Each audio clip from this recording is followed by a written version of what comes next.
Hello, everyone. My name is Jenna, but you guys can call me Jen, and welcome back to my channel. Welcome to episode 3 of The Shared Shelf, which is a writer and bookish or bookish and writerly, however you want to say it, podcast where I am joined with my lovely friends, and we talk about nothing and everything in between, which is great. And today, I'm joined by my lovely friend and internet person and author, Amy Prokopis. Hi, thanks for having me. How are you today, Amy? I'm good, tired, but I'm making it. Lots of writing has been done in the last couple of days. So I love it. I love to hear it. yes. It's always good to have a burst of productivity. Oh, amazing. And it has been quite the burst. I'm up to, I think, 5,000 words for the week so Ooh. far. And it's not like I've been spreading it out through the day. I've been doing like sprints in the evening. So it's going quick. This book's going to be great.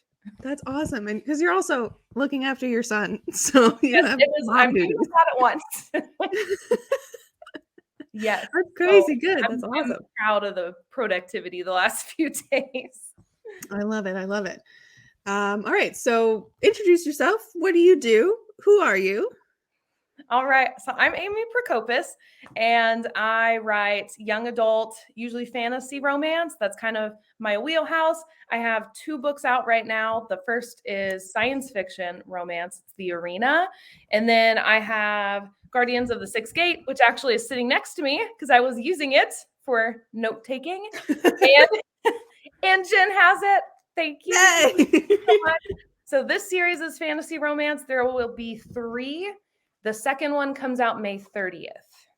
So that's a little bit. It's coming out so soon. Yes, so soon. Oh my gosh. Not too much further behind your book, Jenn. So it's coming. Yeah. Look at us with our May releases. Yeah. And after this one and Shade of the Shadowlands, you have a 3rd coming out in the fall. I do. And a Christmas one coming out in the fall. I do have a Christmas book. I needed a break from like the seriousness of fantasy when I finished writing the Guardians of the Sixth Gate and when I finished writing Shade of the Shadowlands. I needed a break, something light. And I'd never written like a true romance book before. And Amy Prokopis cannot write a true romance book. So there had to be a fantasy twist in there, of course.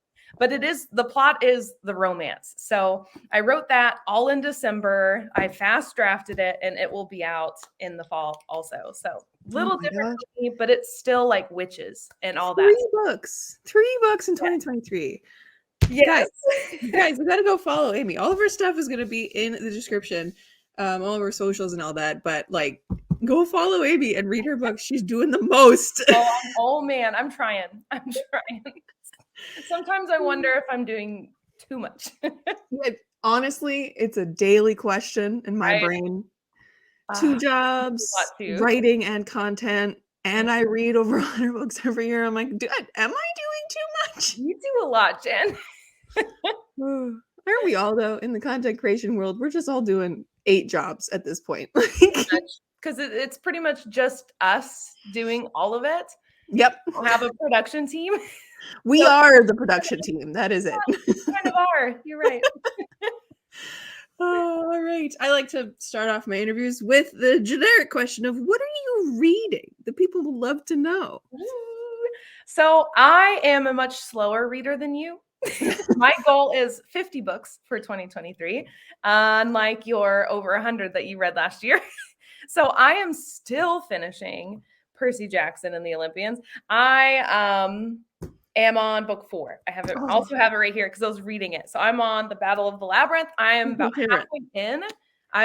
Since I've had some time off, I've been like cruising through this. So oh my God, super excited to get to the conclusion of this series. It is such a wild ride. That's one that somehow I never read as a kid.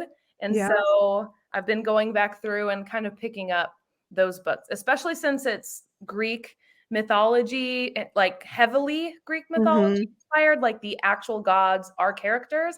And my book, Guardians of the Sixth Gate, is really loosely based on Greek mythology. Like there's not any names of gods or people in it, but I've taken some of those like personas and then created my own world similar to like the underworld. So I love thought, that. you know, this is the time I should read this Greek inspired book, maybe when I'm finishing my own. And So it is just the best ever. it's so good. It's so good. I missed out No big way. time as a kid, for sure.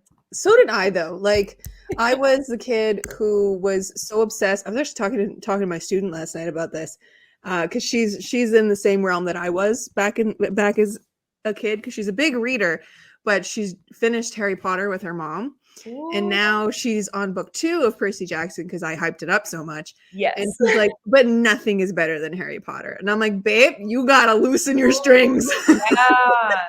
Oh my Because gosh. There's so I much did out that. there. I did that as a kid. I was Did like, you? nothing is better. And I didn't read a book for like 4 years I because did of that it. too. Yeah, which is how I missed Percy Jackson, I think, because of the How I missed it. timing. Yeah. Yeah, I I think that's missed what it. happened to I me. missed the series of unfortunate events. I missed Artemis Fowl when that was going through. Like I Oh, missed so many yeah. things. There's And so much out there, and you really ugh, just can't compare anything. no. Everything is its own work of art. It's its Yeah. own story, even if Exactly. there's similarities and, everything riffs off one another, Yeah. it's still its own thing. So I think it's Yeah. so hard to really like pick a favorite when it comes to books or anything similar to that, like movies even too. Oh yeah. Like They're just their own adventure. And different that's things what's are so your fun about favorite for different reasons, right? Like it. it's Yeah. yeah, like as a kid, I was always like, well, my favorite movie is Peter Pan or the Lion King, and then now I'm like, my favorite movie is The Holiday because it's comfort, but I It also is. really like The Pride and Prejudice. Like, Mhm. you can't just pick one. Oh, no. Yeah. It's One for a different mood, I guess.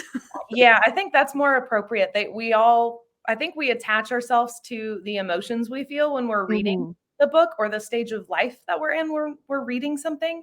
I think that's more of the case versus like what makes or break that stage in your life, if that makes Agreed. any sense. I think it's more of a where you are at that moment. Definitely agreed. But yeah, I didn't read Percy Jackson until I was in high school, Mhm. and I fell in love with it, obviously, because it's So great. good. But I didn't finish it because and I've talked about this on my channel many times. I have just the hardest time finishing things, Yes. and especially book series and TV series. Mhm. Like, I've rewatched the first 9 seasons of Friends probably Oh 10 my times, and I've only seen the last season once because I had to make myself watch it because I was like, "I Mhm. don't want this to be done." So I just restarted season 1. So, Oh my god. yeah, I didn't read The Last Olympian because something that happens in his next series, The Mhm. Heroes of Olympus, something that happens in, like, book 3, Hmm. I thought happened in The Last Olympian, and I was so mad at Rick for this. I Ooh. thought, like, "How could you end a book series like this?" I was wrong. Oh my I was god. wrong, but it's okay because I ended up reading it a couple years ago for I ended up rereading it and then finally finishing it, and I was like, "Why did I never finish this before? This is the best." Oh my gosh. I'm gonna have to get around to those other series that he has that are, this kind of the spin-off, the Yeah, similar ones, because oh my gosh, I'm loving this so much. But I'm gonna have yeah. to break and get to some other things on my shelf before I get to those. I think that's smart too, though, Definitely. because going right from The Last Olympian to The Lost Hero, I get those mixed up sometimes, The Last and The Yeah, Lost. The first book of The Heroes of Olympus, it does not have Percy in it, that's what I thought. and it's jarring as hell I'm sure to that would be confusing. to be so in love with Percy, and then you get Jason Grace, and you're like, "Who's this? Who's this Who's this? guy? Ew." I'll probably have to come back to it another time for sure. Yeah, yeah. I love that series, though. I love what happens in that series so much, and then Trials of Apollo is so good. I think That's it's some the of one that Rick's gets a lot of hype. yeah, I think that's some of Rick's best work, even though it's, like, not the highest like, Yeah. people love Percy Jackson, Mhm. but, like, just the themes and the storytelling that he does in those books is Oh unreal. my gosh. Fully unreal. Woo. Anyways, So talking about Rick Riordan for an hour. we could do that for a long time, I'm sure. Like, honestly, I could. I have so much to say about that glorious man. Oh, Anyways, we're here to talk about you and what you do. So, as with a few of my other of these podcasts, I got questions. I got questions to ask, and all right. we're gonna start first with how did you get into your writing? Throwing How all the way back. early? So I think I have this theory that most of us authors have like the same origin story. And it always starts with I started writing when I could hold a pen. Yep. I read some of my most some of my earliest memories as a child were picture books because I would tell stories with the words that I knew and then would fill in the gaps with pictures. That's so sweet. Oh my God. Graphic novels. That's really like the earliest I remember writing. And it wasn't until I was about 7. I was reading Harry Potter actually.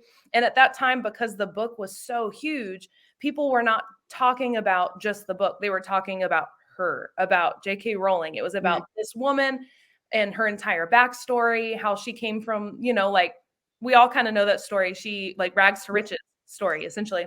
And so since her name was out there and I finally had associated it with being the person that wrote the book, and it dawned on me that, oh, books don't just appear in bookstores. Somebody writes them as like a career choice. And ever since that point, that's always been plan A, was to try and write full time. And I'm not there yet, but hopefully as the years go and I publish more and more, I can get closer to that dream.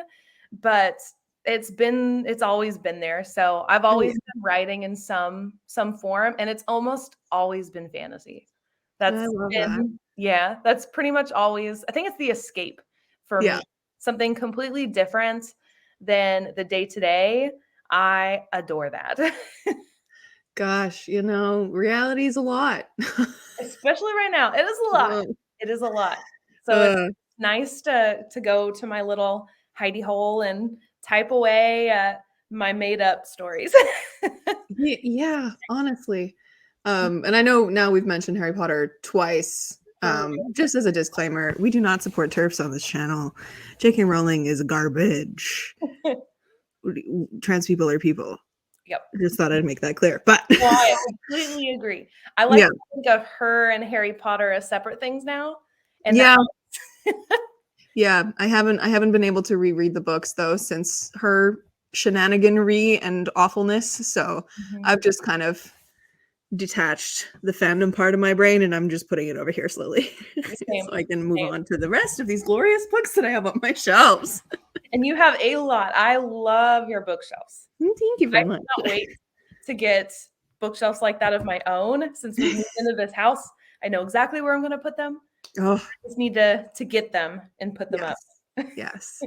It is one of those things that I just, every time I talk to my dad about like where I'm going to move next, because obviously this is only a 1-bedroom condo and kind of things, but like eventually I want to have a house of my own, and I want like a full room that's just books. Oh my gosh, that's like a library. Dream.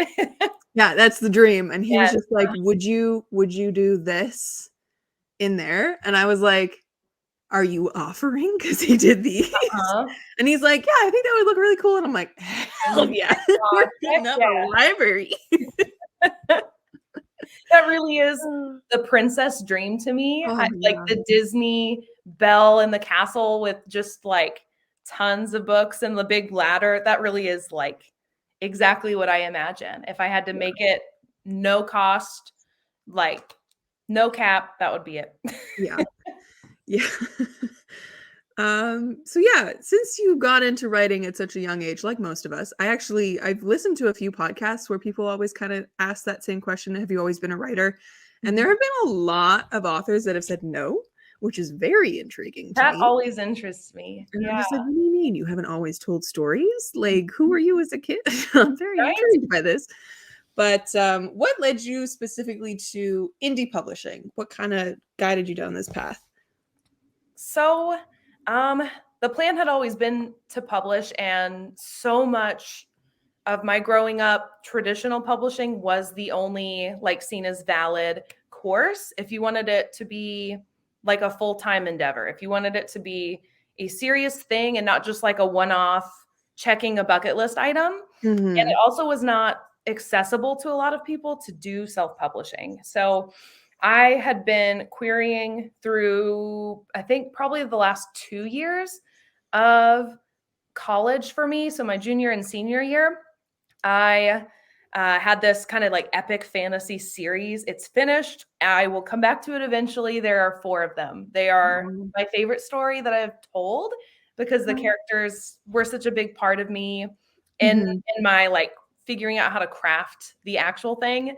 So I'll come back to it eventually. But I was querying that for about 2 years, and it got to a point near the end of that when I had graduated out. I got the full-time big girl job.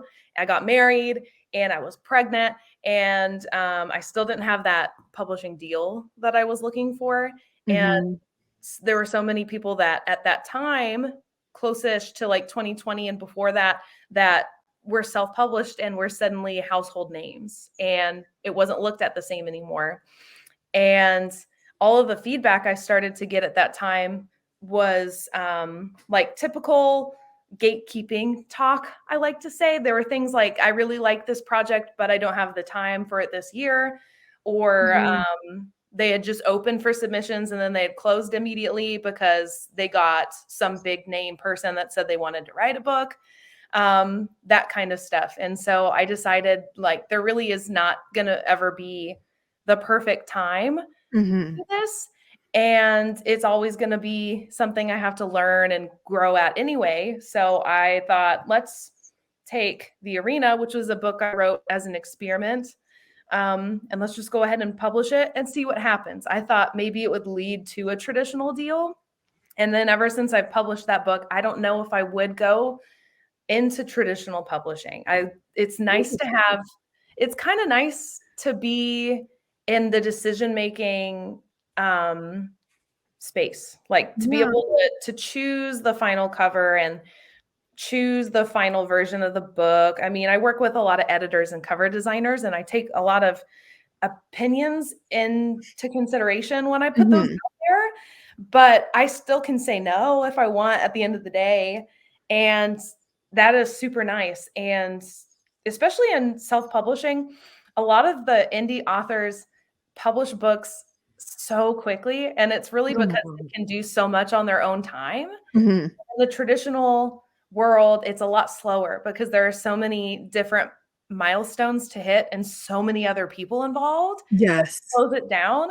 And I kind of like being able to get stuff out a little bit quicker and on my own terms. So I don't know if I would go traditional. I think it'd have to be a very specific kind of like a one-off kind of a deal. Yeah.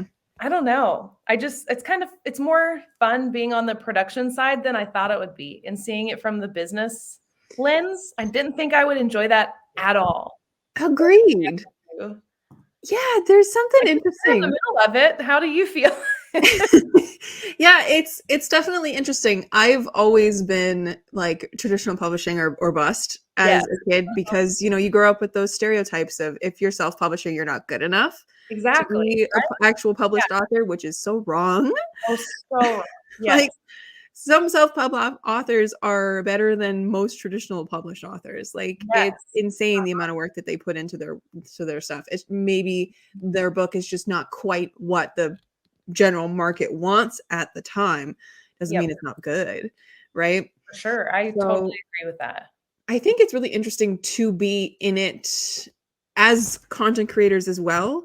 And seeing kind of the marketing aspect of it and the production and like everything that goes into it. And it's making literally all the decisions, which is something that, as a Virgo and as someone who loves perfection, is a little bit both incredible and really overwhelming.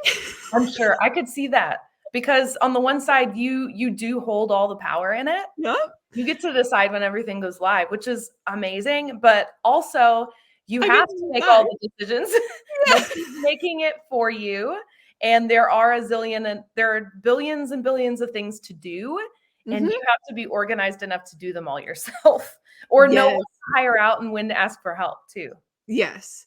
Yeah. And that's something that I've definitely learned through publishing a second story, or getting ready to publish a second story. I've said this multiple times in different TikToks that people are like, "What do you mean it's out?" And I'm like, "Babe, no, sorry, I said this wrong. Still making it." yeah, it's interesting to be in that seat. And I think because the traditional publishing world moves so slowly, a lot of Mhm. people have this like idea that writing books is a very timely thing, and it is. You put so much effort and time into it, but the fact that indie authors can churn out books like crazy is unreal. Oh, for sure. Yes. Like romance authors churning out that stuff left, right, Oh, and this center. one real quick. It's I don't so know what's crazy, so and different. I don't know what's different about what they're doing, but they move fast. I think it's because there's less of the planning and creation stage as Yeah, to fantasy and sci-fi, because in that's true. fantasy and sci-fi, you are creating the world. You are That's creating the rules, right? yeah, So, that's probably a good yeah, part of that. it's a little easier when you're setting it in your world and it's just romance centered, like there's not really anything else going on. Mhm. Anyways, that's really interesting that you've now that you've gone through this, you are not as geared towards traditional publishing. I still am, I Mhm. think, for some of my projects, but I'm definitely more open to being hybrid Yeah. because Mhm. you do have a choice. That is And true. there are some, I don't know, there are some like age ranges that I don't think do very well in self-publishing, Mhm. mainly children's stuff. Yeah, I agree with that. Mhm. Yeah, because I think I was thinking about it. I'm like, would I ever self-publish Project Dream? And I don't think I ever would, Mhm. because it is so difficult to get that into kids' hands, because kids aren't the ones on the internet looking for books, Yeah. right? They're the ones who go into the store or go into the library to find the books. And if it's not there, they're not going to pick it up. Mhm. So it just, in that kind of a range, I probably would like that to be traditionally published one day. But I yeah, think it's opened my brain and opened my mind to the fact that self-publishing is a thing you can do. I think And that's a it's good great. point because, I mean, so much of the indie publishing industry, if you wanna call it an industry, I guess, so much of that is internet driven, and I Hmm. think that's why romance authors do super well that are indie. They do super well because a lot Mhm. of people are not they don't really wanna go into a bookstore and pick up some of those covers, you know what I mean? And so Or so they really can't. You go into yeah, a that's also traditional true. bookstore and you're looking at all those beautifully, beautifully adorable, like, Yeah, not animated, illustrated, there we go, yeah, covers. And sure, some of them are very steamy, but usually they're more mainstream and they're not quite. yeah. So when you want like those Something a little different actually, and yeah, yeah, go the online the for those. Yeah. they're good. And that's where your KU readers come in. That's where all that kind of Woohoo. stuff comes in. So Huh? yeah, it's an interesting idea, you know? Yep, I I don't agree. know. Very cool.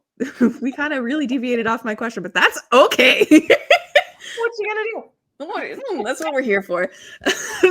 So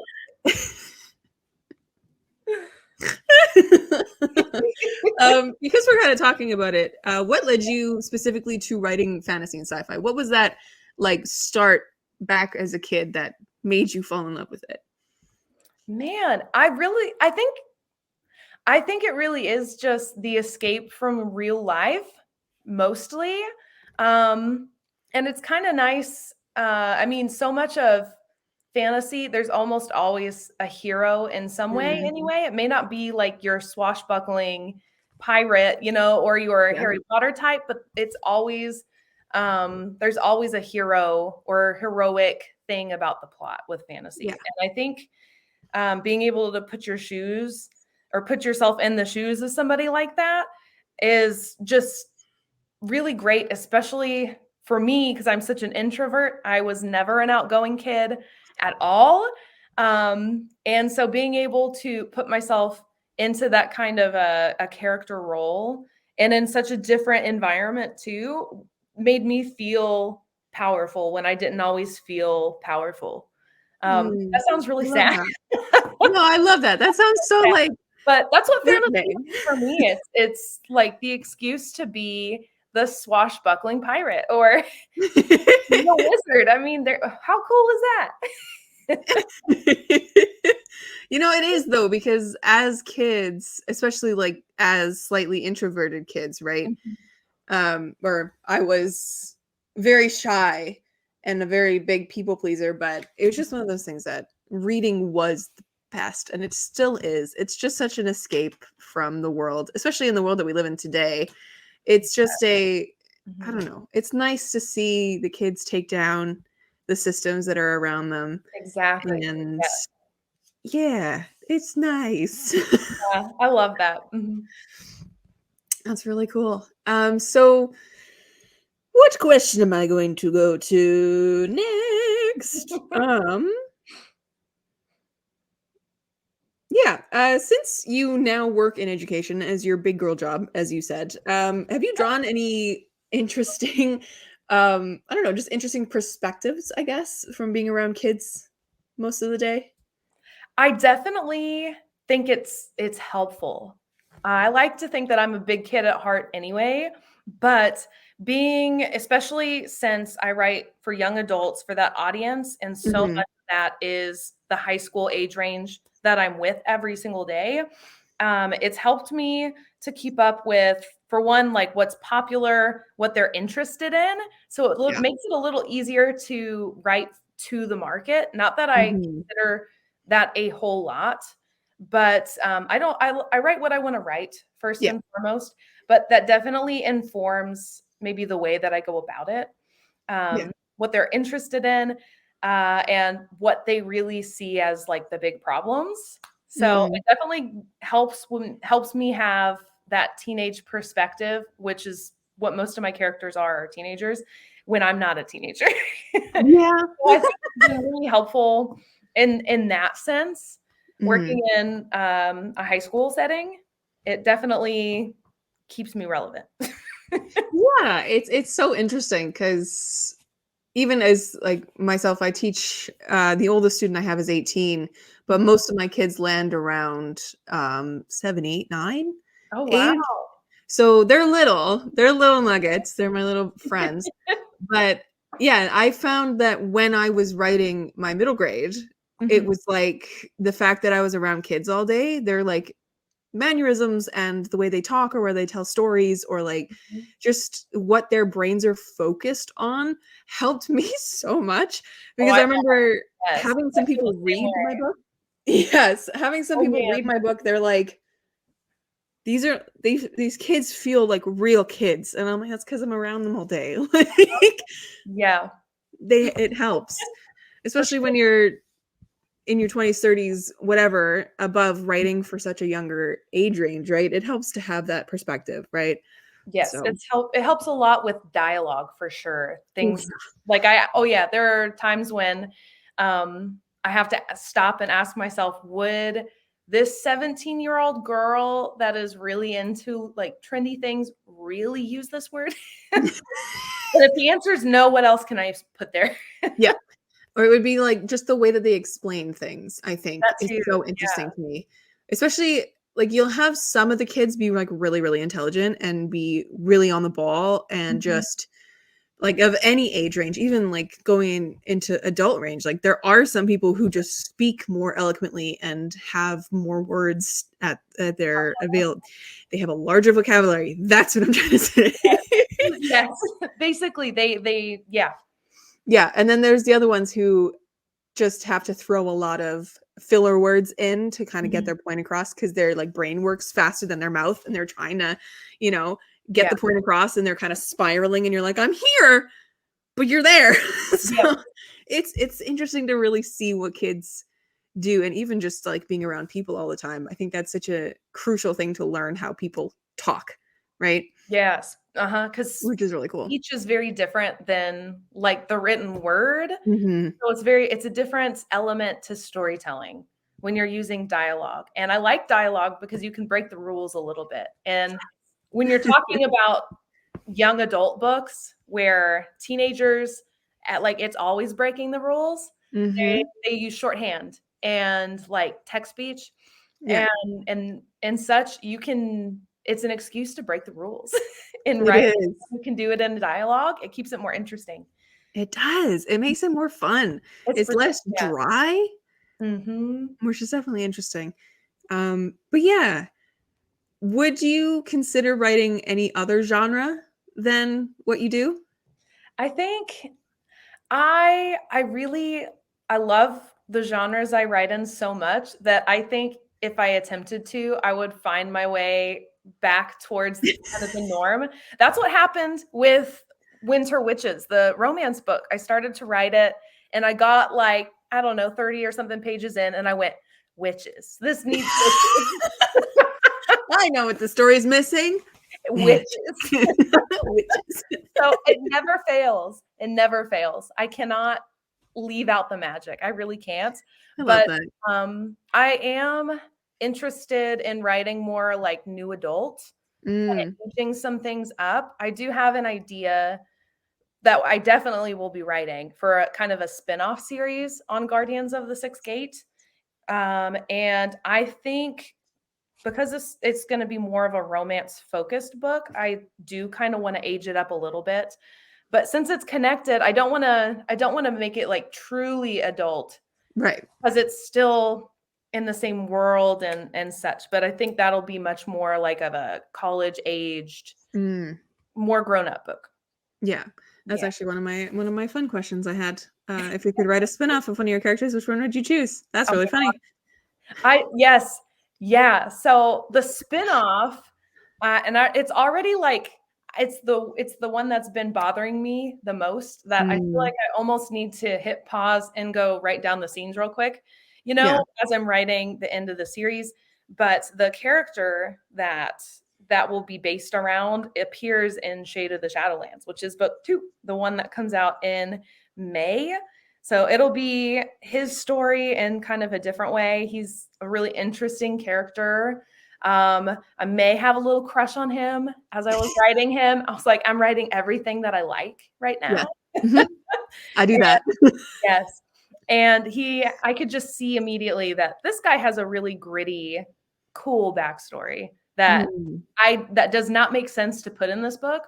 So I could write a whole other book about it. And that's exactly what I'm going to do. So there is a kind of a spin-off with another character coming. So it's very funny that you had that question already planned. I love that. I love that. Gosh, the idea of spin-offs is so fun. Like, you create this world, you create these people, and you're just like, you're going to just write one story in them? No. Right? I'd never read very many books that were interconnected, but were not a series like that until I started to read. It wasn't really These ones? Yeah. When I started to read Sarah Sutton's romance novel, because they're very much standalone, but they have Easter eggs in them, that got my little writer brain going, this is really fun. And it's another way to like hook an audience in, because it's super fun to find those little pieces. And I mean, they're teeny. It's like so-and-so walks in the background or hands somebody the math homework. It's that kind of teeny moment. But you're just it's like a secret. Yeah. It's like that Leonardo DiCaprio meme where he's like at the TV. Exactly. And it's so fun, I think, to write those kinds of sneaky things into books. And so ever since I'd read that, and it dawned on me that I have so many characters that I could do things with like this, that I've decided I'm totally going to do that, because I would love to read more of that. And why not go ahead and write things like that? It sounds like a good time to me. Yeah. And I mean, you're the boss. It's your career. You don't have to be at the heels of any publisher. You are the publisher. That is true. That's also scary sometimes. A little bit. But yeah, I love the idea of like popping little Easter eggs in your writing, because like this past week, not this week that we're currently in, but the week before, I was assaulted by the inspiration. Literally, like, it hit me, and it was one of those like physical moments. I was like, oh, I need to stop everything that I'm doing right now. And I was in the middle of like word analytics for work or something, and I'm like, I need to write this down, because I'm the kind of person that if I get an egg or an earworm or like a worm in my brain, I have to get that out. It bothers me until no end, and it wrecked my sleep schedule, because it kept me up until 3 a.m. with inspiration and stuff like that. And I was like, oh, but what came out of that was now like that I'm kind of on the other end of like the dip of inspiration, that I'm like, okay, now I'm back to focusing on a second story and getting that ready and thinking about book 2. Just like the little things that I'm like, no, I have to add this in to a second story so that they connect. Gosh. So Yeah. it's like little things like that. I'm like, oh, I love it. I love the spider web. It's just going. It's So I love it. so fun. But Mhm. that's just the fun of writing is you really can weave stories so many ways. Yeah. I love Yeah. it. Especially when you have like, gosh, I'm trying to think of someone other than Cassie Clare up here, Yeah. who does it. Oh, Elise Kova. She's got like, I think she's a self-published author, and she's got a huge following and a huge, like 20 books or something series, Woo! all in the same world. I Oh haven't read my any of gosh. hers. I think I have one of hers in my cabinet over there. But Whoa. like same thing, just like she's written different trilogies or standalones or whatever in the same world. I'm like, that makes so much sense. Why wouldn't you just dabble in your world? Because Yeah. if you make it big enough, you have so much to play with. Uh-huh. So That's it's so fun. fun. Oh my gosh. Yeah. I love it. I really do. Um, but yeah, that we kind of answered my question with the would you ever deviate from writing young adult as well when we talked about genre. But yeah, it's there's something about what you're like the age ranges in the genres that you're attracted to writing that just they do something so good, you know? And Yeah. you're like, why would I ever deviate? I just love young adult especially. I just like that everything when you're a teenager feels like a really big Mm, world-shattering thing, and you're encountering all of those usually all those feelings and, experiences for the very first time, and that is just such a formative stage of life, and young adult books and to a degree children's books, they mhm. answer so many or try to answer so many really big questions.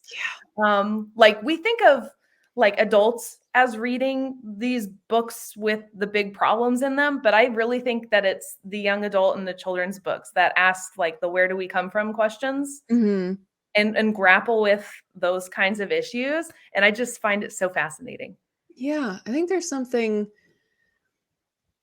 like whenever you're trying to think of the division of age ranges, it just like it's so clearly divided in like bookstores and publishing and whatever. But when you start to think about it for like 2 seconds, you're like, what are the differences? What Yeah. are the differences besides like you have a character who is of the age that it's for? Written for But it. Yeah. then there are adult fantasy books with 12-year-olds as the main characters. Yeah. And I'm just like, What what is the makes it difference adult? there? What Yeah. makes it adult? I don't Hmm. know. I don't know. It's gotta be something with content wise, but like we just like to make categories arbitrary as humans, so it's fine. It definitely feels a little gray, doesn't it? Yeah. Like if you wrote a story with the same characters a little different, you could argue for a different category. It Yes. definitely is. Yeah. It's Yeah. interesting. It is. It you think about it too hard and your brain starts to melt. Your brain's just like, Turning slowly to mush, slowly. yes. But I don't know. I new adult and young adult is probably where I'll stick most of my career. It's just what I gravitate towards. And that's Yeah. good. I'll bookend you. I'll do middle grade and adult. There you go. I'll skip right over young adult. Oh god. Alrighty. Let's move on to kind of talking about writing itself. What in Mhm. general inspires your writing? Mm. So, especially my fantasy writing, like my true, like real building your own world kind of fantasy, the Mhm. outdoors is Mm. a huge amount of inspiration, especially like mountain regions. My family has a little cabin in Colorado, and grew up spending all my summers there, and I always my mind would like go wild with Oh, I all love that. these scenes of like what can happen in this kind of environment. And so I get a ton of my inspiration for those kinds of fantasy books from the outdoors. So definitely the outdoors and a little bit like music. I Mm, also grew up playing music. My family's pretty musical. So music definitely kind of sets a tone for me. And so, like, I always create a playlist for all the books that I'm writing. I have to write with music. I cannot, mhm, I think it's the ADD part of my brain. I cannot do just one thing at a time. I have to have like a couple things happening at once, or else my brain mhm. cannot get progress made, which Yeah. sounds so backwards, but No, I'm the same. I was talking to my therapist about it, and she found it so fascinating that I need noise at all times. And yes. even my parents are like, they've commented on how I can multitask with different things going on. Like when I lived at home, I would be listening to an audiobook in one ear and I'd be scrolling through my phone on the other and watching TV and That's what listening to I them have a do. conversation. And Yes. they're just like, how? Uh-huh. And I'm like, honestly, I'm the most comfortable and the most calm right now because my brain is engaged in so many different ways. Exactly. Yeah. I'm My good. my husband, I've always told him that I work best in like in chaos. Noise. Yeah. And he can especially notice it now that we have a toddler in the house. He because he can't work with with like noise like that. And I completely tune out Finn screaming in the background. Mhm. I can fully like understand whatever conversation we're having. Him running around screaming his head off doesn't even affect me. And it blows his mind. He doesn't understand how I can focus that well with everything happening. But I think I focus that well because everything's happening. Yeah, it like it shuts off the noise of your brain, you know, because Yeah. it's already noisy enough. I Mhm. think that's what it is. Because I'm like at work, I have like video game long plays going in the background. I Mhm. have and then I'll be listening to a YouTube video as well and doing work. Like I'll have just layers of noise and it keeps me so focused and I don't understand why. Exactly. I always have something going. I really like white noise, but Mm, when I have white noise like that, I also like you talked about layering. I also yeah. have something else to add more. Mhm. But so yeah, I get a lot of my inspiration from that kind of sound to set like the full scene, and so I create playlists as I usually it's as I write, Mm, because I usually will listen to the same song over and over. Once I find one that sets the scene, whatever I'm working on at that time, like if it's something like a sad moment, if I'll find the right sad song that fits that and clicks in my brain, and I'll just repeat it until I'm done with that section of the book. yeah. So I create the playlist as I go. It's not something that like I get the vibes in ahead of time. Yeah. I make it as I go, just like the writing happens as I go. I'm not Yeah. much of a planner. Yeah, I'm pretty similar with music.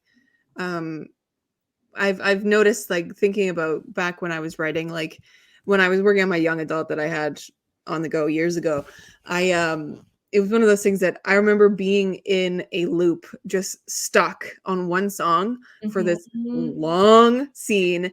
And it was just one of those things that like it happens very rarely to me where it'll click into my brain and everything just goes into overdrive and I have to have it on repeat. Otherwise it'll like drop It me out is of jarring, yeah. the mood, Mhm. and it's only happened a few times, but when it does, oh, magic. It's Yeah. magic. I don't know what it is, but it's like everything just works. It's the exact Uh-huh. vibe. It's the exact like Exactly. movement. Oh, it's so good. So do you have a second story playlist? Yes. Ooh, see, I after usually after I finished writing the book and it's already been announced and everything at a release date, I will make my playlist on YouTube public. Oh. That way it's there if somebody wanted to go through it. Because I always find that fascinating. There are some of the other authors out there that I can't, none of them are coming to mind right now, but I know that there are other authors who've done similar where they release their Yeah. playlist. And I just find it so fascinating to Yeah. see the way like their version of it versus what I would put there. I think it's interesting. So I've Yeah. always done that when I get ready to release a book. So I'll make my next playlist available once I do that. Yeah, But yeah. I've always loved the idea of like curating a playlist, which would be so much more work. Yeah. Which is like listen to this playlist as you read because I've matched the songs to the scenes and the Oh my moods, and gosh. that would be wild. But I know there's authors out there who do that because they've Uh-huh. kind of like done the thing where they've found a song that matches the scene and just put them in the order of the scenes. And I'm like, that's too much work. I That have, is a lot of work. yeah, I just have one on Spotify that I've named A Second Story, Ari and Ooh. Finn. And it's a lot of, I Oh. write to a lot of like soundtracks for stuff. So there's a lot of like Skyrim and The Witcher and like, Yes, stuff I that do a doesn't lot have of that words. too. Uh-huh. Stuff that doesn't They've have got words. me. They know what they're doing. Yeah, I have one started for book 2. That one actually has only one that's like a soundtrack. The rest of them are actual like singing songs, which I find funny. But yeah, it's one of those things that usually I will build a playlist around it. Will I listen to it all the time? No. Mm-mm. I go on binges of medieval lo-fi and Hosier. But yeah, no, it's nice to have the just the ambiance and mood set by music, I think. It helps me to write it. I know that like the playlist I put together for the first book, Guardians of the Sixth Gate, if I was to go back and listen to that, I would probably not like the song choices I made. And I think that's just because time has passed. Yeah. There are other songs out there now that would probably fit those same moments that are more current than what I picked. I think, yeah. So Yeah. it just helps me to write it. That's the Yeah. only reason it exists. Yes. Like I think when I was writing my when I was writing I just got another email. When I was writing my young adult book and in the middle first year of university, I remember having just a massive playlist that was I just every song that I heard was inspiring me for a different moment or a different character thing or whatever. And when I went back into a few years ago, they're like I think Spotify during their Wrapped, they included like a rewind type of situation, but they went back like Ooh. far into your playlist, and I was like, Oh. excuse me, and I started listening to it. And I was like, oh my god, I'm being transported to my English class. Oh. Oh my god, like all the inspiration, Yeah. all these moments of like just sitting there and being obsessed with songs that like the lyrics just worked and like the mood worked for this specific moment. I'm like, oh my god, sound is such a memory trigger. It Is like really is. smell and sound is just wild. Mhm. But yes, so in your writing, do you have anything that you absolutely love and need to have with you when you or like what you need to do in your process of writing? Oh, kind of like a ritual. Sure. We could call it that. Yeah, like I think when I asked Sarah this and she told me about the emotion thesaurus and like Save Yes, the Cat and stuff like that. I And definitely went and ordered one immediately. I literally went to the bookstore today and picked one up. It is on the way. Amazon is sending it to me. When she said that, that's going to be a great tool. I've I already think for leafed through me, it. I'm Ooh. such a fidgeter. Mm. It's funny because I did an ask me anything kind of Q&A for a video that will go up on my YouTube next week just to celebrate the anniversary of the arena. And one of the questions was, do you have a ritual, a writing Ooh. ritual? Okay, what's And your writing ritual? I think closest that I could come up with is that because I have ADD, and in order for me to focus, I have to have movement, and for me that's usually fidgeting. So I actually have a ring that is a literal fidget. It spins, which is amazing. I love it. There it goes. It's from this company called the Conquer Ring, and they have little hidden messages that you can only read when you spin it. So Cool. I have one of these. I have a necklace version of it, but for some reason, the like holy grail of fidgets for me is the pin cap to the erasable pins. So I have one that's with me at all times. And I have them stashed everywhere. They're in my office at work. They're in That's my so pencil smart. bag because just something about spinning it just keeps me focused. It helps me think. And if I don't have one with me especially when I write, I Yeah. have a really hard time getting started. Yeah. So That's wild. I know it I'm is the same though. One of my kids called me out on it because I was pointing to a piece in his song, and uh-huh, I always wear one of these like curly hairband things, right? I yeah, always have one on, and it's usually this one because this one's now been stretched out to the width of my wrist. uh-huh, And he was like, I always see you with that bracelet on. I'm like, no, bud, this is not a bracelet. This is a hair elastic. uh-huh. And because I sit and I will twirl, and usually I have it wrapped around my thumb like this because this is just, I don't know, the feeling of it like grounds me. I Yeah. wear rings specifically so I can fidget. Uh-huh. Me too. And I Yep. have this giant D20 on my desk whenever I'm bored. I just sit there and like play with it. So Mhm. I feel you with the fidgeting. It keeps you in. Yeah. I don't know what it is. But yeah, I have to have something like that going on in order to be focused on Mhm. anything in general. That's not just a writing thing, but it definitely takes me out of the story if I don't have that. Yeah. Yeah. It's like, Wild. you can always tell when I'm like in the middle of something. I'll get up and I'll have this like wrapped around my thumb and my ring is on the wrong finger and I'll be like, okay. like, like I'll have one of my mugs has like a specific leaf pattern on it. And so like whenever I'm sitting in like in a meeting or Uh-huh. whatever, I always like just continuously rub my thumb on the leaf pattern because Yep. it just keeps my brain here. Uh-huh. I do that too. Yeah. Maybe I have ADD. Maybe. Maybe. Maybe. Oh, Holy that's so funny. moly, Jen. You're gonna be talking about this moment in like 3, 4 years. We got a lot of stuff in common, so maybe. Oh my god.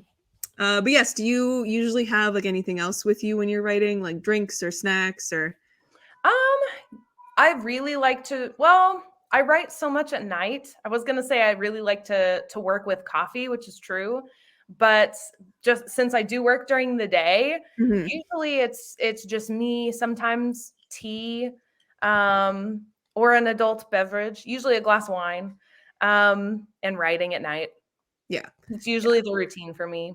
yeah. I find that I don't know what it is, but I tried to write with alcohol once, Mhm. and I had like a drink, and I was like, I'm gonna work on my story, and I had my drink next to me, and I got maybe 20 words down because Oh my my brain gosh, just flattened. It was like, no, we're not here for this. We're here to relax. right? Like, I'm just here to chill, just chill. Yeah, I don't know how you did that. Wait, I don't know how you write with wine. That's like turn your brain off, work's Yeah. done mode. It usually works out pretty well for me. There have been a couple sessions where I go to it the next day and I'm like, "What is that word? What is this? I know what I'm saying, but why did I spell it that way?" Oh my god, that's really funny. I've definitely had yeah, got a little too into the writing session, so to I say. love it. I love it. Gotta be Um, careful there with that one. just gotta be a little A careful. little, just Have like a glass, not a bottle. yes. Oh my gosh. So because you are not only a mom and a wife and a woman with a full-time Oh, job, holy. how do you find time to write? I know you just mentioned you write Oh at night, but gosh. I ask myself that all the time. When I like the day I publish a book, I always look back and I'm really like proud of myself. And the thought is always, how the hell did I do that? And the answer is always, I don't really know. I think it's definitely just a case of if you want to do something bad enough, you figure a way to make it work. Mhm. I utilize my weekends. So I don't really get time off because if I'm not working full time during the week, I'm doing the author thing full time on the weekend. And my husband, he works in like music production. And so there's usually 2 nights a week that he's doing rehearsals in the evenings. And I usually use that time since he's gone anyway. I use the late night time to write on those days. So Mhm. I do write a lot on the weekends and the evenings. That's usually my routine. And I've also found that I think it's because I've worked with so many editors now and I've had to refine the craft in order to publish. I actually write quicker now since I've published my first book than ever before. So Oh. fast drafting works super well for me. Picking a month and saying, I'm going to try to write this book in a whole month, challenge accepted. And somehow I'm able to get a whole lot done with a limited amount of time. So I really don't know, but that's what I do. I utilize the evenings and the weekends the best that I can. Yeah. And then school holidays. Since I do work in a public school, there's the summers off. I'm on spring break right now. And so I definitely take advantage of those times off. Yeah. Yeah. Yeah, that definitely helps. I think I've heard a lot of other, like, especially moms or parents in any way, they usually get up earlier than their kids and Yeah. write in the wee hours of the morning, and I'm like, never. It's such a If I'm nightmare. sacrificing sleep, I'm gonna just stay up longer. Like, I'd rather just stay up than have to force myself up in the morning. yeah, Yeah. because then I no. Yeah. Also, My my brain brain just isn't awake in the morning. exactly. Yeah. The creative side of my brain is very active at night. Same here. We are the So I same might as well. person. Yes. Oh my god. Yeah, and I think as you said, like, there's so many people out there who are like, "Oh, I'd love to do this, or I'd love to read more, or I'd love Yeah. to write more. I just Mhm. don't have the time." And I'm like, "You don't obviously don't want to do it that badly." Yeah, you'd be prioritizing and I mean, could somebody maybe write as much as I do? Maybe not. Maybe they're not as quick of a writer as I am, so there are limitations on that also. But yeah, Yeah. if you prioritize things and Yeah. if you You can make do the 30 time. minutes, that's still 30 minutes more than before. So Yep. It's you figure people it out. who are like, "Oh, I'd love to do that, but I never have the time." I'm like, "You do. You Mhm. just don't want to make the time for it." Mhm. So you don't want You to do it figure that much, do you? Yeah, you figure out a way to make some things happen, and usually it's Yeah, sacrificing something else. Um, usually. yeah, But people have so much time during the day that I think we don't realize we have. I agree. Because, like, Yeah. I don't know, as someone who, like, has thought for a long time that I'm like, no, my life is boring. I don't do that much. Mhm. And yeah, I don't go out a lot, but I do. Like, I'm not a big, I am more of an introverted person than an extroverted person because I get drained really easy. Same. But Mhm. with all that, my two jobs and my content creating and my writing and my reading, I'm still finding time to sit on the couch and just watch nothing. Yeah. Like, I'm like, Mhm. I do so much, and yet I still have time to do nothing. Mhm. What are the people who claim they have no time for anything creative or fun doing all the day? Like, what do they work all day? We I don't know. Yeah, I don't know. I don't know. Yeah, it's a weird one. It's a weird one. Um, but yeah, so speaking of how fast you write your books, Oh my so god. what is your process from idea to publication to getting that book out of your body in your brain? Um, I'm definitely a pantser. And that's changed a little bit since I've published because Mm, just from the business side, it is a whole lot easier if you can plan out a good amount of it before mhm. you go into it. So I do plot to a degree. I think it's Dan Brown's method, the 7 point plot method. It's similar to like that plot mountain Yeah. typical thing you see in school, except the plots in the middle are more defined than just the beginning, middle, end. There's a couple more in there, and Mhm. I found those really helpful um, in the process. But the most that I do when I go into planning the story, once the idea comes into my brain, is usually those 7 points. It almost exactly is 7 points. It's usually this happens, then this, and here's six, and here's seven, and maybe a couple scenes that like Mhm. came into my brain that I really want to get in there, and I'll dump them somewhere in there, and then it's just go time. Then I just dive in. So I don't get. It's pretty bare bones. I outline more than I used to, but for the most part, as soon as I've got the 7 points from beginning to end, usually I jump into the story and I fast draft. So I said, typically I'll pick a month and try to do it in 1 month. Even if the story I know will take longer than that, I try to just to keep myself like on pace and having a deadline. I try to do it that way.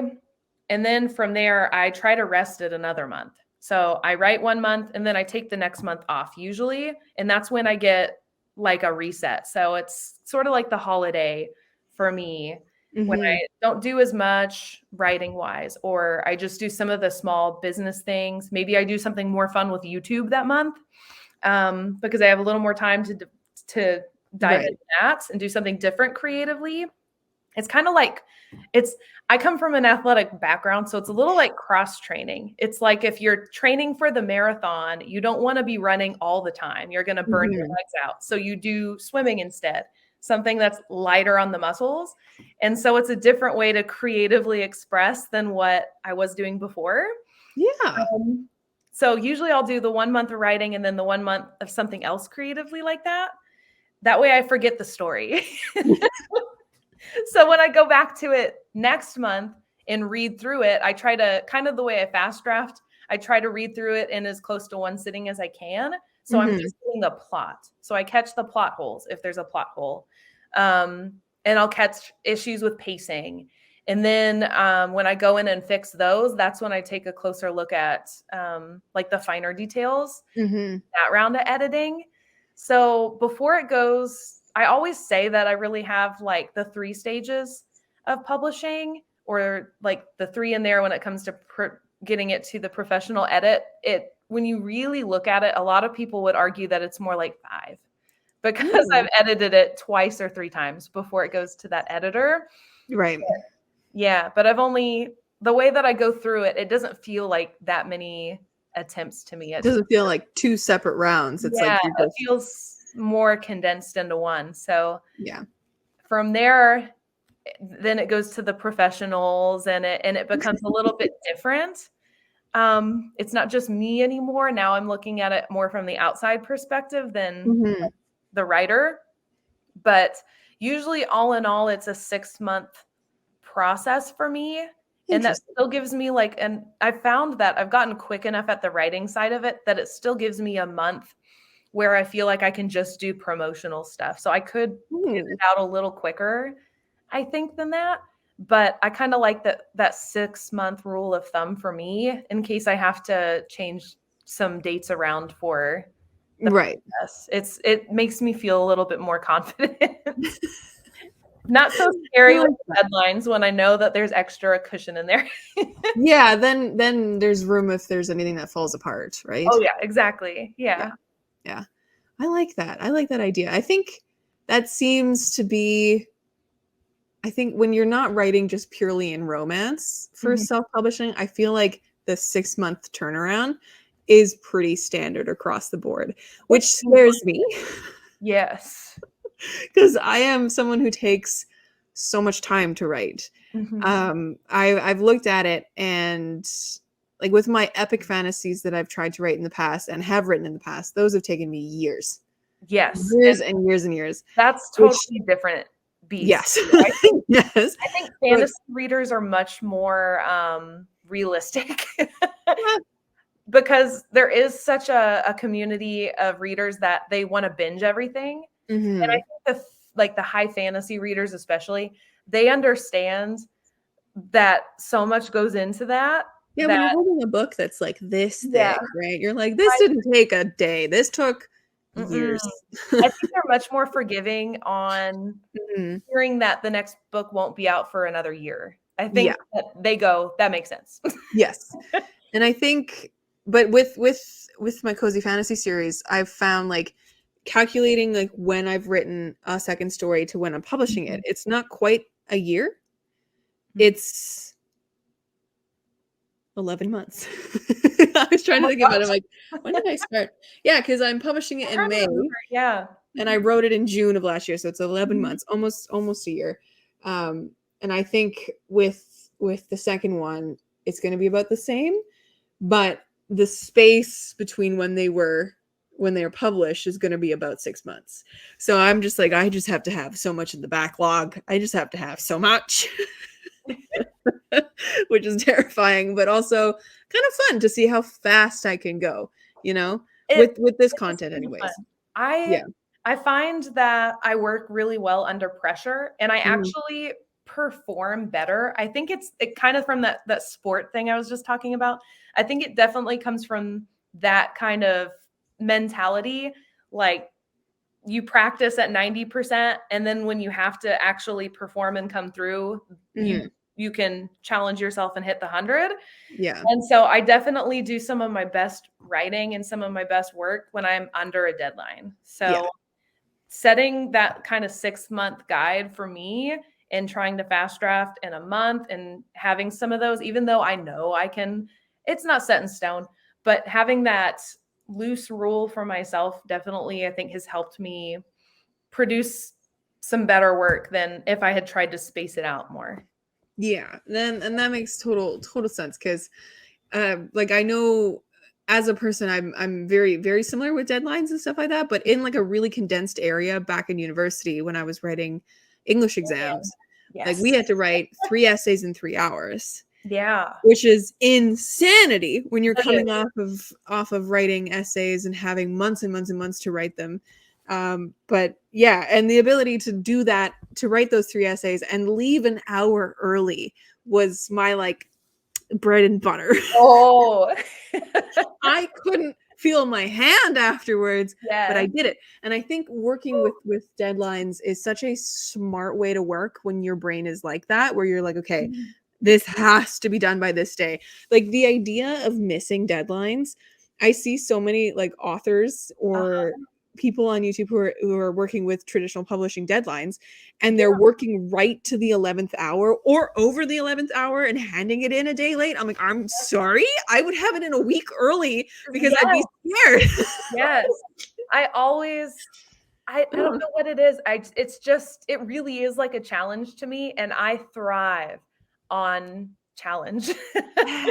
It's I it's like love that. whenever we do like our like writing challenges and stuff online, it Yes. just, I don't know, I think it's the accountability I think it and is. stuff like Yeah. that, which kind of jumps a question a little bit into the next section. But I wanted to ask if your writing and being so like content driven has changed your writing in any way or I like you affected know, it. I had never thought about it until you sent that question, and Mhm. I did a little bit of looking back, and I definitely think that it's changed.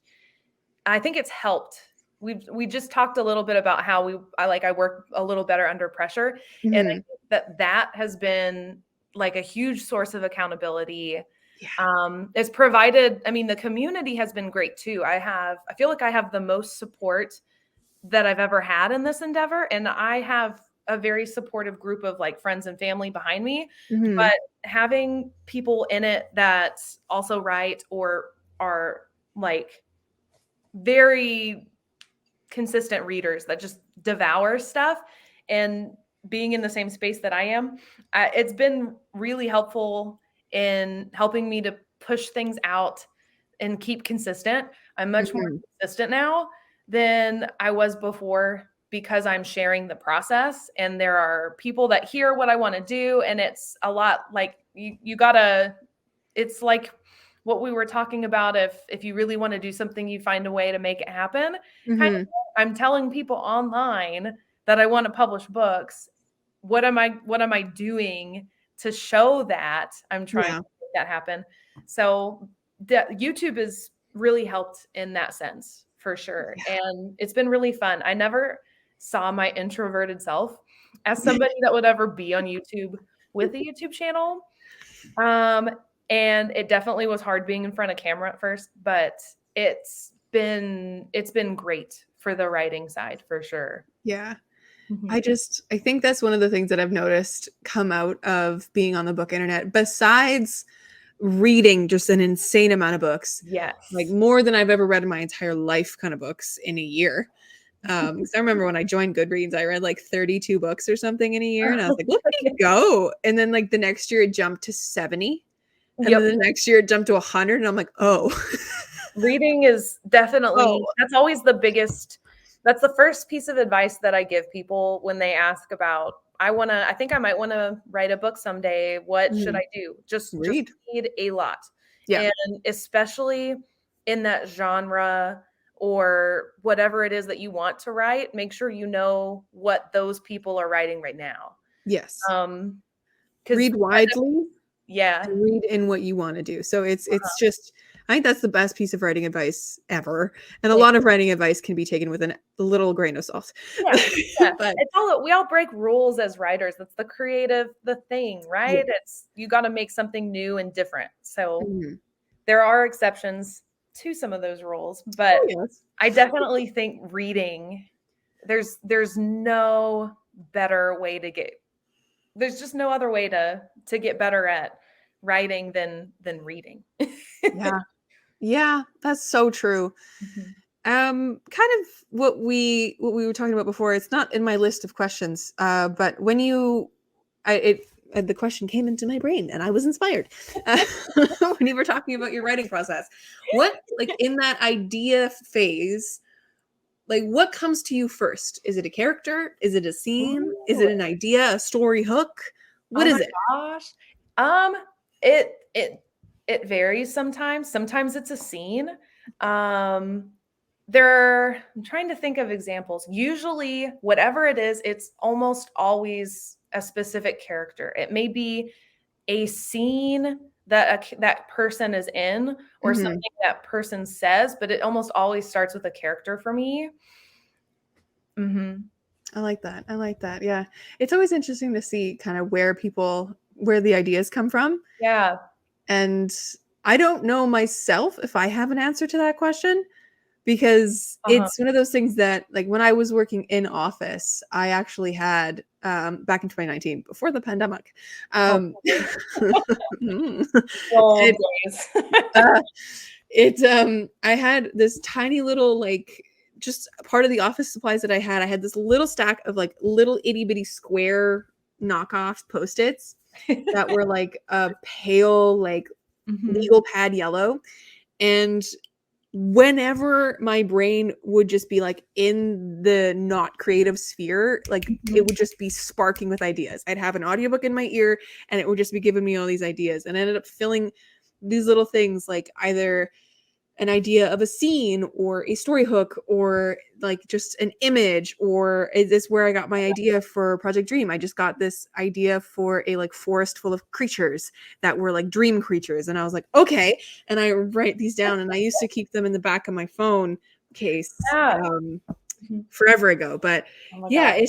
it's such an interesting thing, inspiration and story and stuff. And my recent one with Air Amount Book 3, it came through in, I was kind of looking through, like, my Pinterest a little bit. I was kind of doing something on the side before I went into the web analytics, where I was, like, looking through one of my notebooks that I have at, like, I have a list of, like, possible scene ideas, or not possible scene ideas, possible, like, story ideas that I could do Mhm. for the Airmount book series.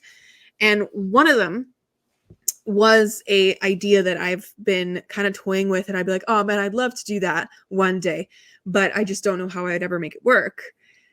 And it was like 2 seconds after that that I was just like, "All right, web analytics." My brain was just like, "Get ready." And I was just like, "Wait, Uh-huh. what? Okay, hold." Oh And man. I had to write it. So just, like, inspiration's such a weird thing, and I love It it so is. much. I definitely it def when I say it varies for me, Mhm. it's similar to what you just described. Sometimes it's a scene, sometimes it's a character, sometimes it's a literal line of dialogue that just, like, hits right.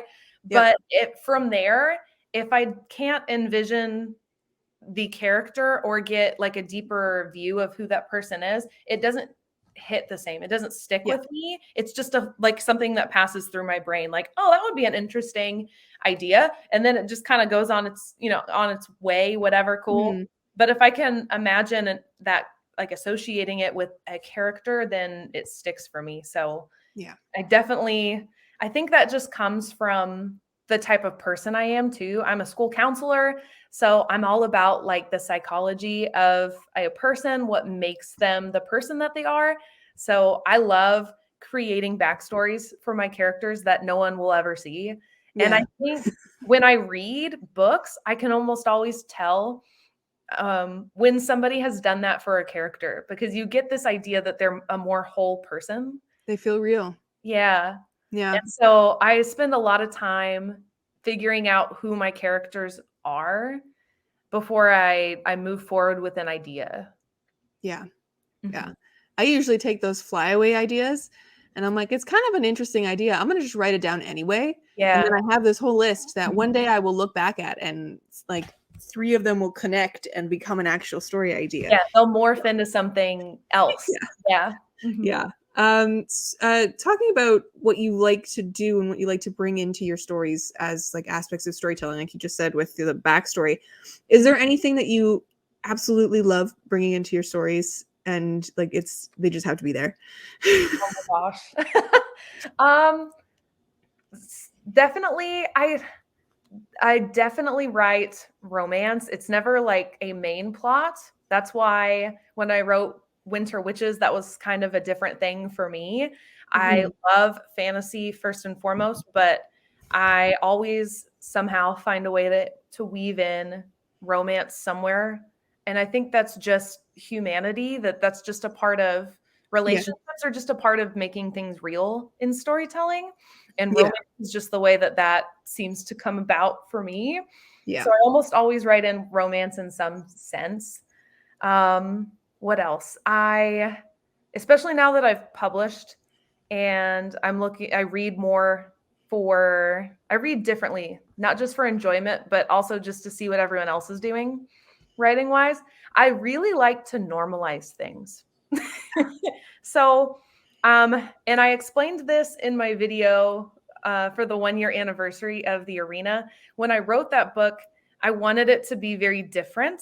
So I wrote sci-fi, which is not, I like science fiction, but it was not something that I had ever thought to really write. Mhm. I wanted to take on like these big governmental ideas where the government is against you, or maybe doing things that are really unethical that they're saying is for the betterment of the whole.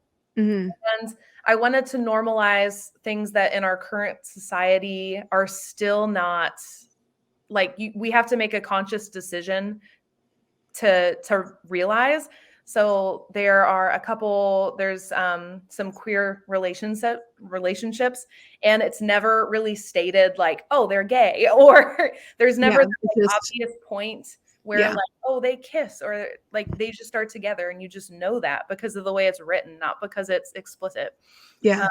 And same thing with the female and male role. I wanted to write a woman that was powerful and made her own decisions and was still feminine and Mhm. sexy as a woman without it being written as like, like, oh, she's curvy or She's doing the thing. She's being the lady, you know? beat them up, but she's still skinny. Yeah. And I wanted to write a man who loved that about her and was nerdy without being like the geeky type with Yeah. glasses.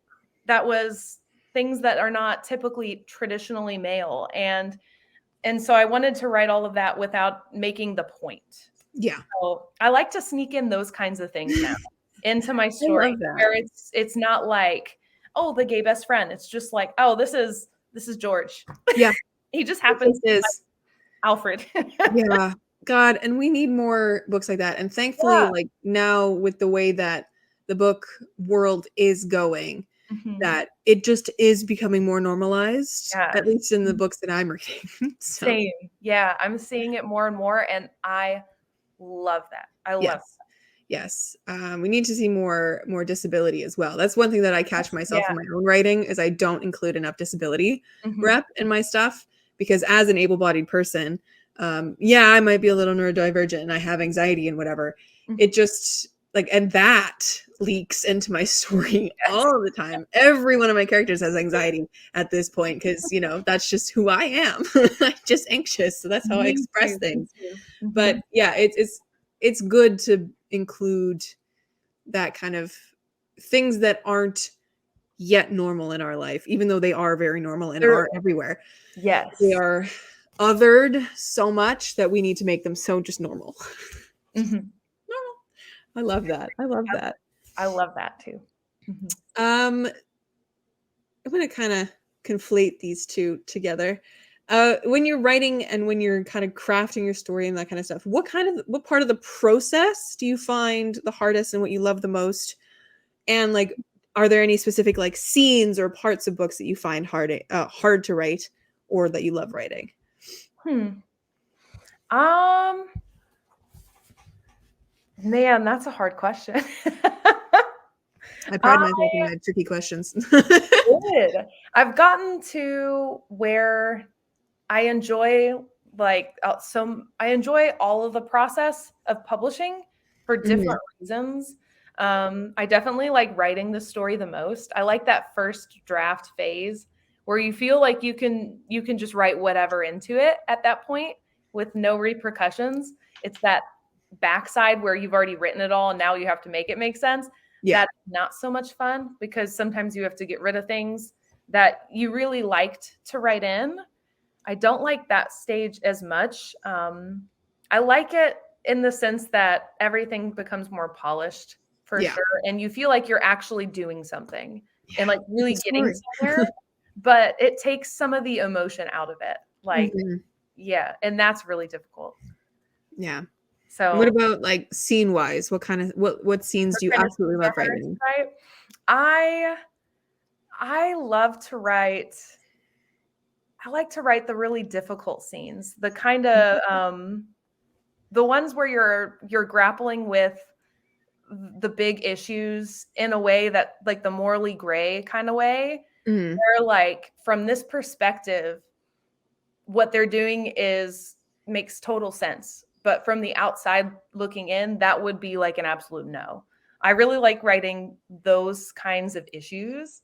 I also like to write the romantic parts of books, like, and not just the romance in general, but I really like the moments of tension. I like a good tease. You and Sarah in the last week's podcast episode had talked a little bit about smut versus tension. And I think that's kind of the same vein of what I mean. I like the heart fluttery moments, the moment you think they're really going to go deeper and then they don't go quite that far. There's just something about the tension there that is just really satisfying. And I think is very real and deep. It feels like the big romances. I like those kind of soapy, like I feel like my heart's going to explode kind of things. Those moments. Yeah. I like to write one of those per book. Well, not per book, but maybe per series. Guardians of the Sixth Gate is very much slow burn. The romantic payoff comes in the last book. So incredible. Yes. As long as it's good payoff, I think that tension is good. That's what I like, is that payoff moment. So the tension is, I'm all about like as much tension as I can build to that. It makes it so much better. Oh, I love that. So because we kind of touched on YouTube before, on my question of like, have you found that it affects your writing or anything? Kind of on the flip side, have you found using other platforms for your social media, like Book Talk or TikTok and Instagram and like Twitter and Facebook and all those other things, have you found, any kind of niche in there that you really enjoy being a part of? I'm really only on, I mean, I have a Facebook, but the right, like as everyone has a Facebook. Do I use it? No. Yes, exactly. Not really. But the platforms I interact with the most, like on the daily, is YouTube. I'm on Instagram and I'm on TikTok.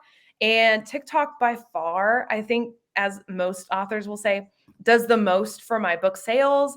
It has it's where the majority of my community is. It is TikTok. And there's just something about that kind of media. I think it's similar to YouTube. Its videos are so different than photos. You can gauge more of a person's personality. You get sound, so you get the audio there to set the tone, and it's just I think a more whole body experience than what like Instagram can provide with just the pictures, although skills of kind of getting there, but Yeah. I think for that reason, TikTok has been like huge in helping me get my books out there and also find other books to read. I've found some really, especially in the indie sense, for indie authors, TikTok has been huge. There's a gigantic community of indie specific TikTok accounts. And I think it's helped the indie community get their books out there in general. I think people are more open to reading those books because they're seeing the short form videos and all of the what goes into creating those. So I think TikTok has done a lot for that. And I think even if I look back before the pandemic and before TikTok became a thing, it just like the marketing for self-published authors was restricted to TikTok, not TikTok, Twitter, the other T one, Twitter and Instagram. And like people had a bigger Facebook community maybe, but even then, like it was quite small. And I think what TikTok has really done is not only accelerated the idea that like self-publishing is an incredibly viable option, it's given authors more of a platform to go toe to toe with the traditionally published ones who have a marketing team behind them, because who knows which video is going to go viral, right? Right? Yeah. I don't know how it works. I really don't know how that algorithm works. No idea. It really is like the videos on my TikTok that do really well bomb when I put them on Instagram and vice versa. And the videos I think that are going to be, they're just like a one-off, like, I'm just going to do this because it seemed like fun. I'm silly and I got no makeup on. I got my hair up in a bun and I'm making a fool of myself. Of course, that is the one that gets the most views.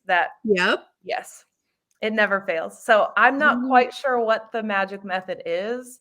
And I have researched so much. I did a whole video trying to grow my TikTok and I learned a lot from that. And as far as I can see, it really is just like be authentically yourself, and just put content out there. And people are going to engage with it. And I was going to ask you about your Instagram challenge experiment and your TikTok experiment as well, and to see how that has changed your perspective after the fact.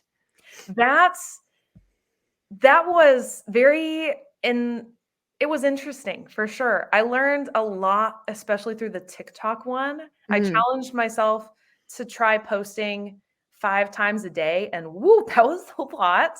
It was a lot of content. That is so much content. And I found myself diversifying it a lot in order to keep up with the 5 posts a day. So they were not all really like pretty curated, the type on Book Talk. They're like the real quick segments of like pictures and inspo, and they look amazing. And I would have maybe 1 or 2 of those a day. And the rest of the content would be like, oh, here's an update on my writing process right now. And I was amazed that those TikToks almost did better, a lot of them, than the really pretty ones that were trending so much on TikTok, which I found super interesting. So what I learned the most from both of those experiences is definitely being real humble. Be open and honest as far as you feel comfortable anyway. Online with your audience, people people will come to you for your books, or that name, whatever the title of your video is, they're going to click on it, check out the book for that reason, but they're going to stick around and read more of it because of you personally. Yeah. And I found that to be true. So I definitely put myself on camera more after I've done that. And that's worked really well for me since. And the same goes with my book sales in other ways. I do really well when I appear somewhere in person. If I do a book signing, I sell quite a few books just being there to talk with people than when my books are just on the shelf in that same store. Yeah. I think like in the last episode with Sarah, she said she hit it on the head with what it is between like Instagram is very curated space with photos, Yeah. and then TikTok's space with videos, and it's because you get people's personality through that, Mhm. right? And I think that's what draws people in is the people behind the screen, I right? agree. Yeah. Yeah, because you can only watch so many videos of people, which I love those videos as well, of like doing like book stacks They're and stuff, amazing. or like Yeah. the quick transitions and stuff without any faces in it. But Mhm. when you have someone who's sitting down and taking the time to talk, I almost always listen to the end of those, Me right? too. So it's just, I think there's a personality behind it rather than having, the more curated lifestyle of Instagram, which I is think so interesting.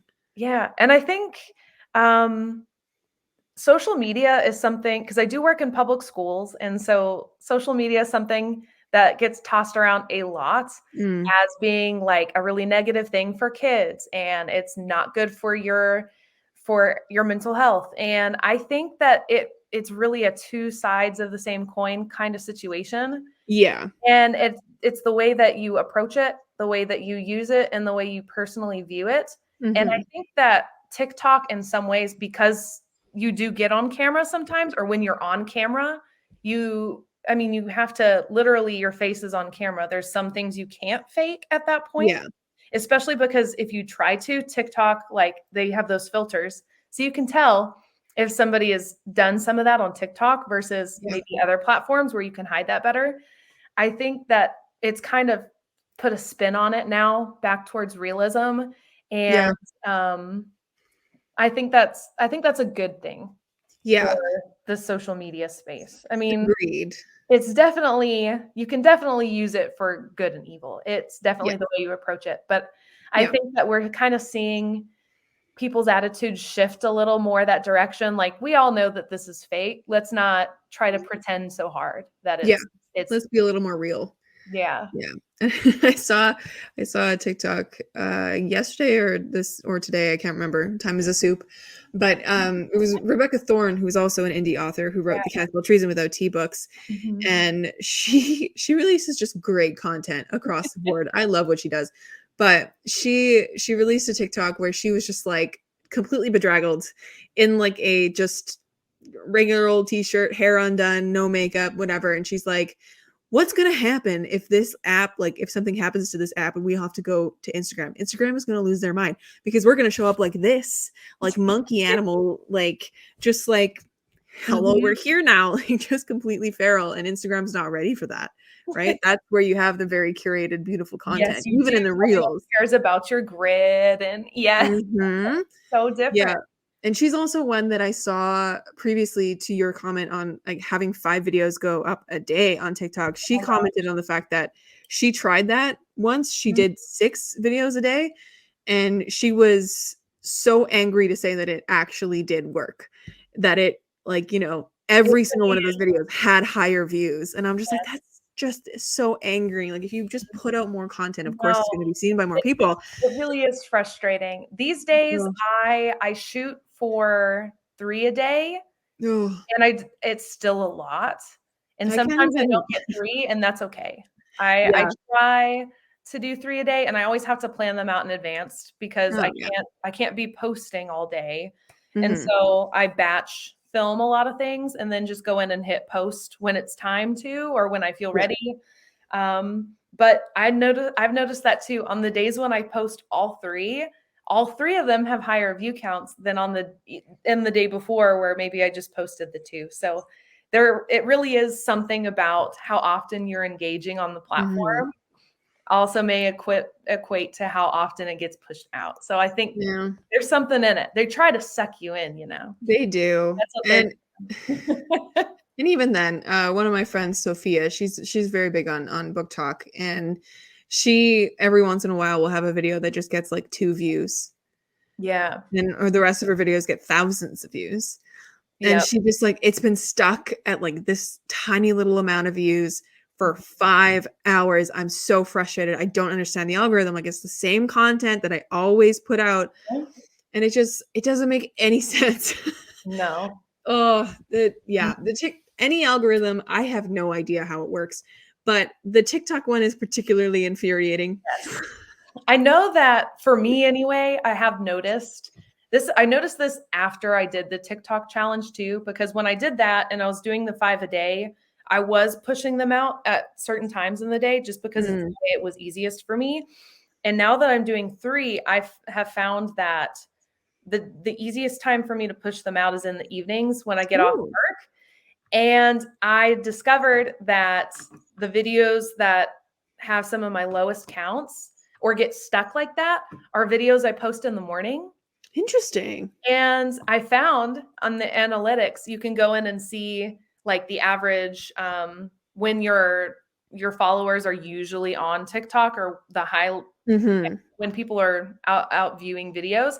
And for me, that is in the evenings. And so the best time to post would be in the evenings to get the momentum.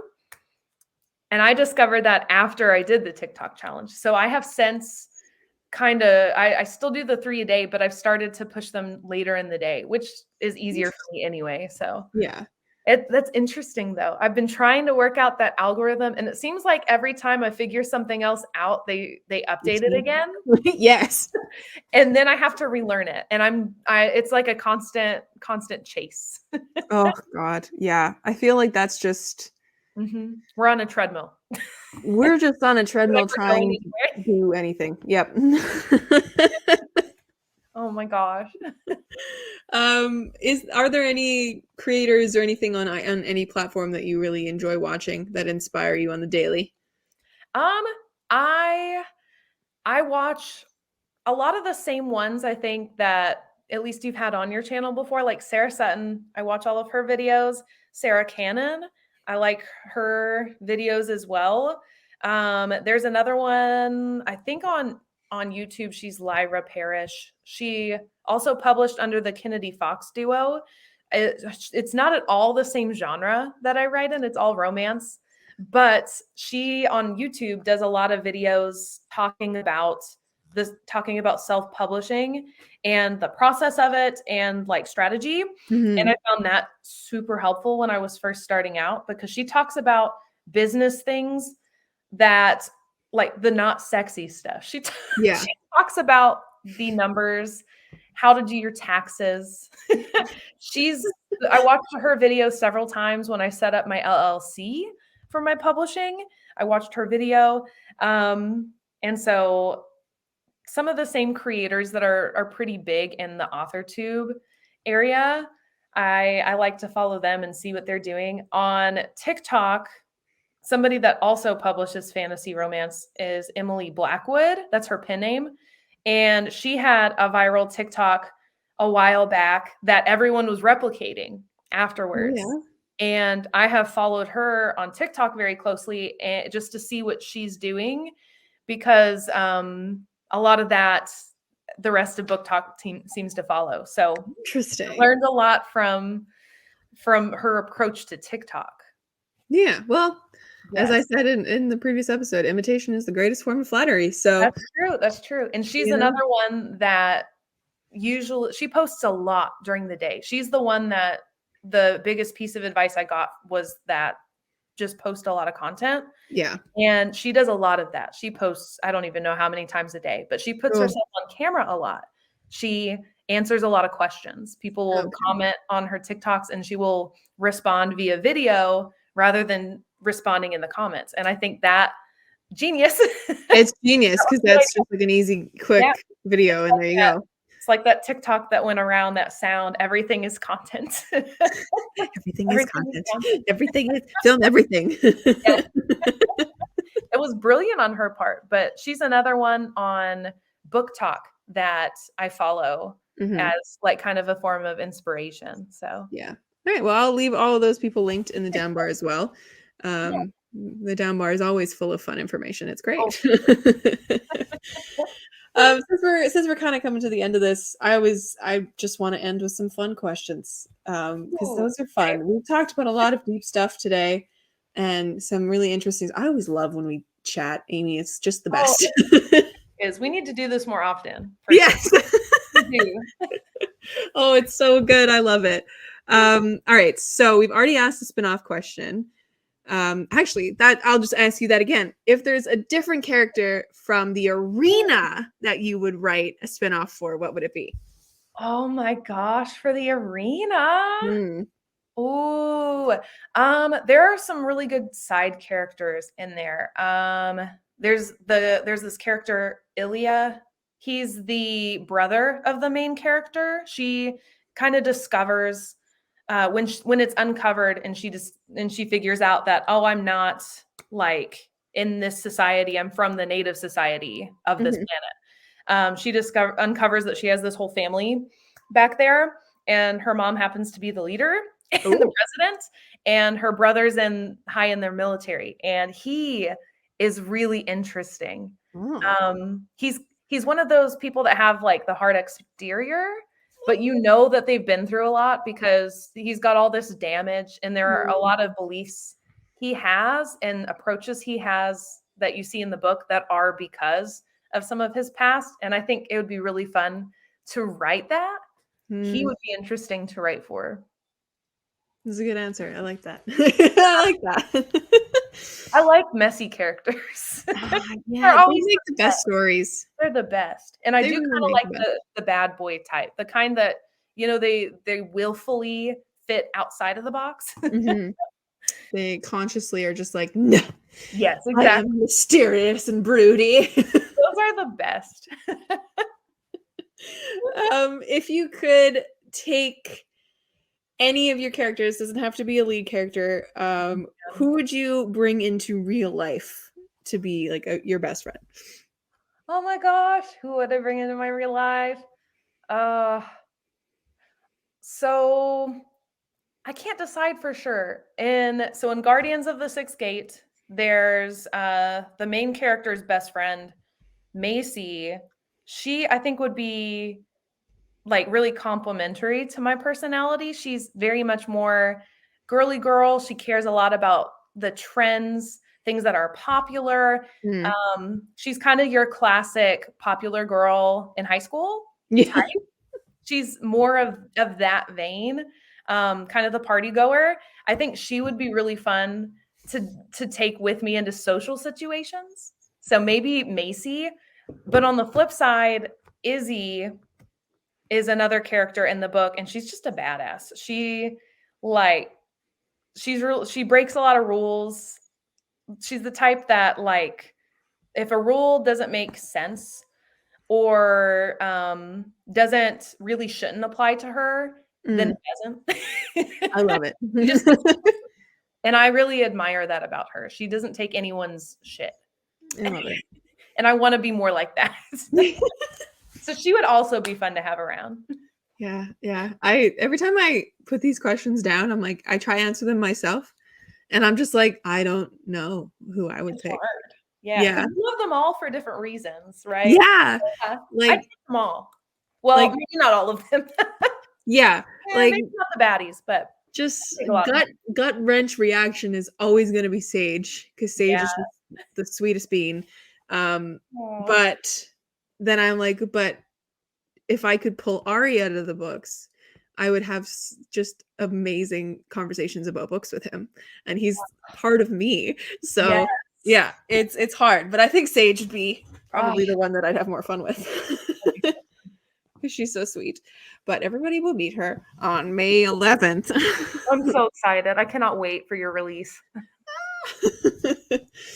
Man. um, so like, what out of the media that you like to consume, like out of your shows and stuff, do you find that any of it has influenced your story in any way?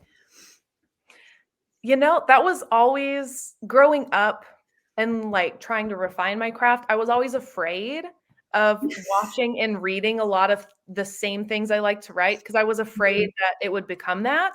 And I've actually found that that's not true, at least for me.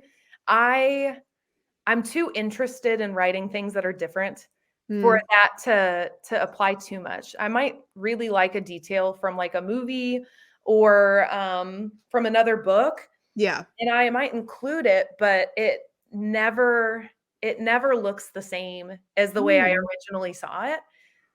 But so not really. I mm, really like to remix things. So I Yeah. get inspiration from those places for sure.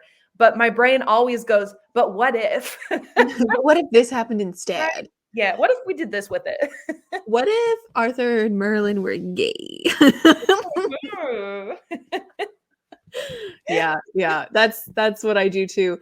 But I do the thing where I don't notice if I take stuff from books Um, or stories. Because I was one of my first Dungeons and Dragons campaigns that I ran for my friends. I had set up this whole storyline and all this kind of stuff, and one of my players just flat out was like, "Jen, is this from The Witcher?" And I sat there for a second and I was like, "Oh my god, I ripped off Ciri's storyline." And I had no idea. And I was like, "Oh god damn it, Oh it's no! everywhere." Oh no! Oh, I love it. Oh my gosh. So your current work in progress, you are currently working on book 3 Uh-huh. of Guardians of the Sixth Gate. I was about to call it Shade of the Shadowlands. That's the second one. So if you could meet the lead from that current work in progress, what would you say to them right now? Ooh, what would I say to Tori Johnson right now? Holy moly. Oh, it's really funny because I just wrote kind of a similar scene where one of the characters told her really had like that come to Jesus moment, like, you need to know this badly, Yeah. and I'm gonna tell you. Yeah. And it was I think the line was word for word, you need to learn how to take what you want. Ooh, And like that.